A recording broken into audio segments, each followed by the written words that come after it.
विश्व के धर्म, संस्कृति, इतिहास और जो परंपराएं हैं उनका एक बहुत बड़ा उद्गम स्थल है। लेकिन कम्युनिस्ट जो मानसिकता है वो इस धर्म और आध्यात्म के केंद्रों को सत्यानाश पीठ पे लगी हुई है। बल्कि सनातन धर्म की जितनी भी शिखाएं हैं, परंपराएं हैं, वो सब उससे उद्गत हुई हैं। कैलाश मानसरोवर यात्रा की मुक्ति को लेकर इस एक यात्रा जो है कैलाश मानसरोवर यात्रा निकाली जा रही है, जो कि राजघाट से होते हुए कश्मीरी गेट तक जा रही है। और आखिर इसके पीछे की वजह क्या है, क्योंकि विश्व हिंदू परिषद की तरफ से भी इसका समर्थन किया जा रहा है। हमारे साथ बातचीत करने के लिए विश्व हिंदू परिषद के राष्ट्रीय प्रवक्ता विनोद बंसल जी। सर, ये जो यात्रा निकल रही है इसमें हमने देखा कि तमाम धर्म के लोग हैं, बौद्ध, जैन और हिंदू धर्म के लोग भी।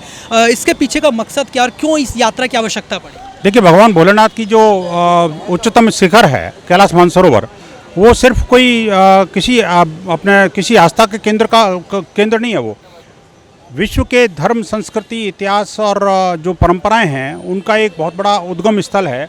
और वो उस स्थान से जो है न सिर्फ हिंदू बल्कि सनातन धर्म की जितनी भी शिखाएं हैं, परंपराएं हैं, वो सब उससे उद्गत हुई हैं। आप देखिए, सिख, जैन, बौद्ध भी उनके लिए लड़ रहे हैं। लेकिन कम्युनिस्ट जो मानसिकता है वो इस धर्म और आध्यात्म के केंद्रों को सत्यानाश पीठ पे लगी हुई है। शायद इसीलिए उसके विनाश का काल भी प्रारंभ हो गया है। मुझे लगता है कि समय पे वो जाग जाए तो ज़्यादा बढ़िया है। कैलाश मानसरोवर की मुक्ति के लिए आज शंखनाद हुआ है और मुझे आशा है कि विभिन्न सरकारें सीमाओं को तोड़ करके और कैलाश मानसरोवर की मुक्ति के लिए काम करेंगी। हमारा ये जो अभियान है वो सफल होगा। कैलाश मानसरोवर की मुक्ति करा के रहेंगे हम, ये दृढ़ निश्चय समाज ने किया है।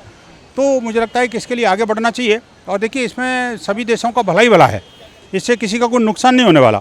लेकिन जो मानसिकता है, समाज कंटक मानसिकता एक तरह से, वो कुछ लोगों की है, वो उसको दूर करना पड़ेगा। मुझे लग रहा है। आपको लगता है इसके लिए जो तमाम विपक्षी दलों का को समर्थन मिलेगा और सरकार की तरफ से आपको लगता है कि भारत सरकार इस पर कोशिश करेगी? निश्चिंत है। देखिए, भारत सरकार एक कर्मठ सरकार है, सशक्त सरकार है, वो तो इस बारे में प्रयास कर ही रही है। लेकिन शेष दलों को भी इस बारे में आगे आना चाहिए। छोटी छोटी बातों को लेकर के बवेला मचाने वाले लोग जो हैं वो किस बिल में घुस जाते हैं जब भारत की जो सर्वोच्च शिखर को चीन कब्जा लेने की कोशिश करता है।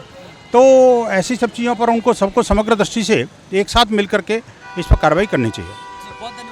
तो ये हमने बातचीत करी विनोद बंसल जी से, जिन्होंने साफ तौर पे कहा कि इस मुद्दे पर सभी विपक्षी दलों को भी एकजुट हो जाना चाहिए और कहीं ना कहीं समर्थन करना चाहिए, क्योंकि ये किसी एक देश की बात नहीं, बल्कि न केवल आस्था की बल्कि सभी धर्मों को लेकर एक आस्था का केंद्र भी, और इससे लोगों में एक कनेक्शन भी होगा, लोगों में जुड़ाव भी होगा। इस वजह से कैलाश मानसरोवर को मुक्त कराना ही होगा। वीडियो जर्नलिस्ट अभिमन्यु के साथ में हिमांशु दुबे, डेली 24 भारत, दिल्ली।